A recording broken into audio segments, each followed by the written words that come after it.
अस्सलामुअलैकुम, welcome to my channel. कैसे हैं मेरे तमाम व्यूअर्स। उम्मीद है आप सब खैरियत से होंगे। और आज थी संडे मॉर्निंग और यहाँ पे नाश्ता चल रहा था। अब मैंने अपनी फरमाइश पे अब्बू को कहा था भैया हलवा पूरी लेके आओ, बहुत दिल हो रहा था हलवा पूरी खाने का। साथ में लस्सी थी, कोई पाकोला मिल्क पी रहा था, कोई पिज़्ज़ा खा रहा था। बस सबका अपना फरमाइशी नाश्ता यहाँ पर चल रहा है।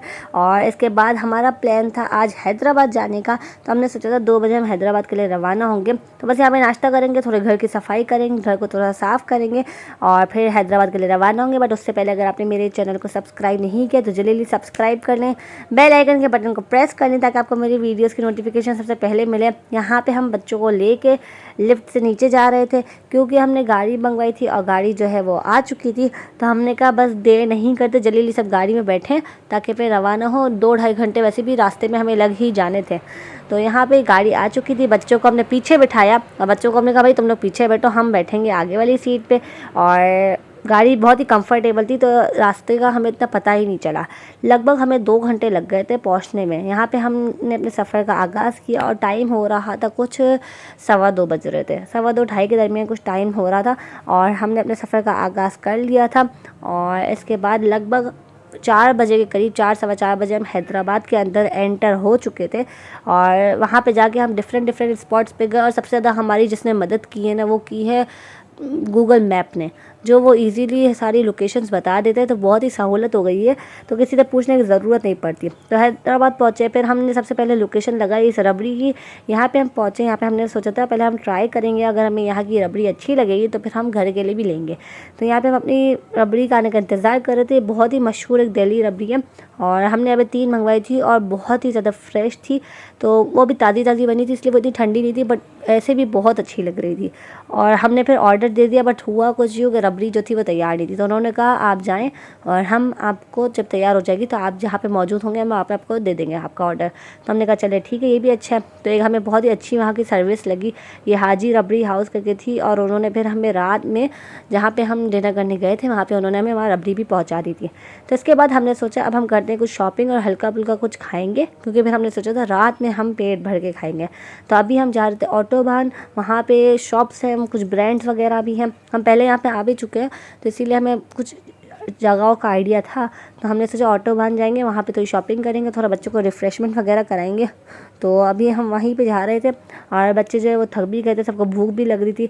तो हमने वहाँ पहुँच के बच्चों को एक जगह पे बिठाया और हम गए थोड़ी शॉपिंग करने। यहाँ पे सबसे पहले हम गए थे एक्सपो सिटी में, जिधर तो बच्चे हमारे साथ ही थे और यहाँ पे बच्चों की ही शॉपिंग हुई।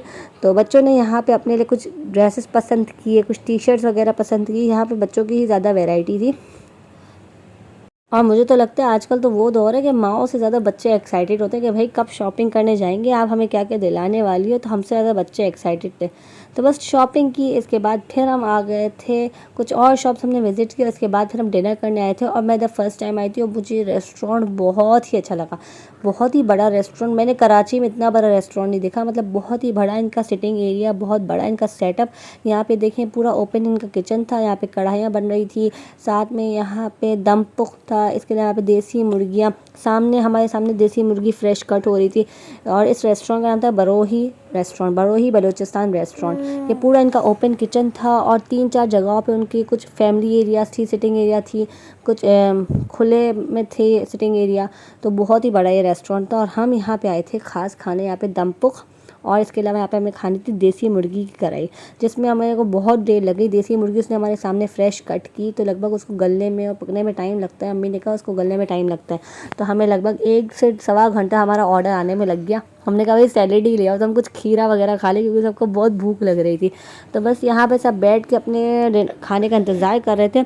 और यहाँ की दम पुख्त और कढ़ाई बहुत अच्छी थी। मुझे जो ज़्यादा अच्छी लगी वो थी दम पुख्त। ये रही दम पुख्त और बहुत ही मज़ेदार, बहुत ही लजीज थी ये। और अगर कोई हैदराबाद जाता है ना तो इस रेस्टोरेंट में ज़रूर जाए और ये दम पुख्त ट्राई करें। वहाँ पे वैसे भी कितने कराची वाले लोग भी मौजूद थे जो हमें मिले कि वो बाकायदा खाली इधर खाना खाने आए हुए थे। तो और जाते थे हमने देखा यहाँ पे ये मुर्गियाँ भी कट हुई थी फ्रेश, और बस पेट भर के खाना खा लिया था और अब आ रही थी नींद। और अब बस पहुँचना था कराची। तो हमने सब प्लान बनाया हुआ था कि भाई वापसी में सब ने गाड़ी में सो जाना है, कोई गाड़ी में तंग नहीं करेगा और सब सो जाएंगे। तो बस निकल रहे थे, अभी गाड़ी का इंतज़ार कर रहे थे और लगभग 9:30 बजे के करीब हम गाड़ी में बैठ चुके थे।